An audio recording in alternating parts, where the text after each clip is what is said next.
Dhanbad police को बड़ी सफलता हाथ लगी है। पाथरडीह इलाके से 3 अपराधियों को हथियार के साथ गिरफ्तार किया है।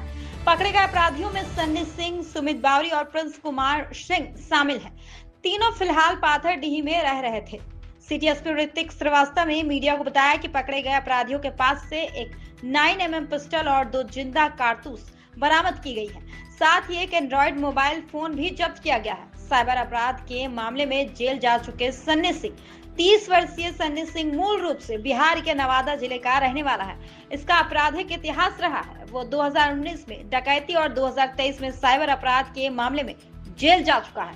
18 वर्षीय प्रिंस कुमार सिंह उत्तर प्रदेश के बलिया जिले का है और 19 वर्षीय सुमित बावरी पश्चिम बंगाल के पुरुलिया जिले का निवासी है। अपराधियों के अन्य गैंग कनेक्शन की जांच पुलिस को सूचना मिली थी कि कुछ लोग हथियार रख रहे हैं। इस सूचना पर कार्रवाई करते हुए गिरफ्तारी की गई है। पुलिस अब इन अपराधियों के अन्य गैंग कनेक्शन की जांच कर रहे हैं। सन्नी सिंह शामिल है। तो सर्वप्रथम पुलिस के द्वारा सुमित बावरी एवं प्रिंस कुमार सिंह को उठाया गया, जिनकी निशानदेही पे उनके द्वारा बताया गया कि जो हथियार है वो सन्नी सिंह के पास है। वही इनके निशानदेही पे सन्नी सिंह और सभी के घर से ये हथियार हम लोगों को मिला है और 2 जिंदा कारतूस भी मिले हैं। हथियार कहाँ से सर ये लोग? ये सन्नी सिंह के घर से हथियार प्राप्त हुआ। तो ये पूछताछ में पता चला कि हथियार कहाँ से उपलब्ध कराए गए थे लोग? वो अभी पूछताछ जारी है ना। रिमांड पे भी लेके हम लोग पूछताछ करेंगे, लेकिन साथ ही साथ ये गौरतलब बात ये है कि इसमें सुमित बावरी जो है वो पूर्व में भी आपराधिक इतिहास रहा है।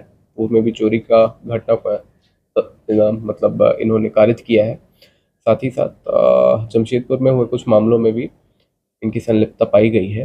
तो उस पर अनुसंधान अभी और आगे का कार्रवाई जारी है। अभी वारदात करने के लिए कुछ अंजाम देने लायक था, क्या कुछ सोच रहा था? कहीं को अंजाम देने की स्थिति में था? जी, वैसा तो इन्होंने खुलासा नहीं किया है, लेकिन अब क्योंकि इनके द्वारा हथियार रखा गया था तो हो सकता है कि मे बी अभी नहीं तो महीने 2 महीने बाद इनके द्वारा मतलब अंजाम दिया जाता। और पूछताछ में ये बताया कि आप रखने का मकसद क्या था? देखिए, क्या होता है, ये अपराधी हैं और जनरली रंगदारी, छिनतई इस टाइप के क्या होता है कांड में संलिप्त रहता है। तो जनरली उस एरिया में आप खुद भी जानते हैं क्या होता है, रंगदारी करने हेतु लोगों के द्वारा आर्म्स का प्रयोग किया जाता है। तीनों का एक इतिहास है या सर किसी एक का? सुमित का तो है, डेफिनेटली है ना। पूर्व में भी सन्नी सिंह को या सन्नी का भी, सन्नी सिंह का डकैती का केस है झरिया में। देखिए सन्नी सिंह का भी क्या होता है वहाँ पे तीनों का आपराधिक इतिहास रहा। सर ये कहाँ से इनका सप्लाई हुआ था, कैसे इनके पास आम पहुंचा, इसकी क्या कुछ जानकारी मिल पाई? ये इन्वेस्टिगेशन के दृष्टि से बहुत महत्वपूर्ण है, तो उसको हम लोग रिवील नहीं कर सकते। पाथरडीह का सर यूपी का, बिहार का, तो क्या प्रज्ञा है ये? जी नहीं, रहने वाले तो वो लोग वहीं के हैं, है ना। इनका मतलब पैतृक निवास जहाँ भी हो, लेकिन रहे तो पैतृक मतलब वो पाथरडीह में ही रह रहे थे।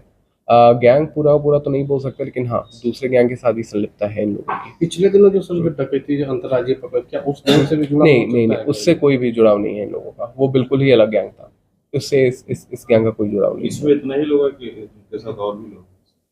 ये अभी निकल ही रहा है। कुछ लोग और हैं, लेकिन वो धीरे धीरे मतलब निकल के सामने आएगा। ये लोकल लूट और छिनतई गिरोह है एक तरह से। लोकल लूट, छिनतई जो यहाँ पे भी क्या कार भी संलिप्त रहे और बाहर में भी संलिप्त रहे। पुलिसिया पूछताछ में कुछ बताया होगा सर लोग? और ये पहले से मैंने जैसा कि कहा कि पहले से भी क्या होता है इनके आपराधिक इतिहास दर्ज रहा है ना। सुमित बावरी हुए चाहे कोई और हो। टाटा में किस तरह की घटना को अंजाम दिया? छिनतई। तो ये अंतर जिला छिनतई गिरोह एक तरह से मान सकते हैं। यस, उन लोगों के कांटेक्ट में तो डेफिनेटली थे। Yes, thank you. Thank you sir. Thank you.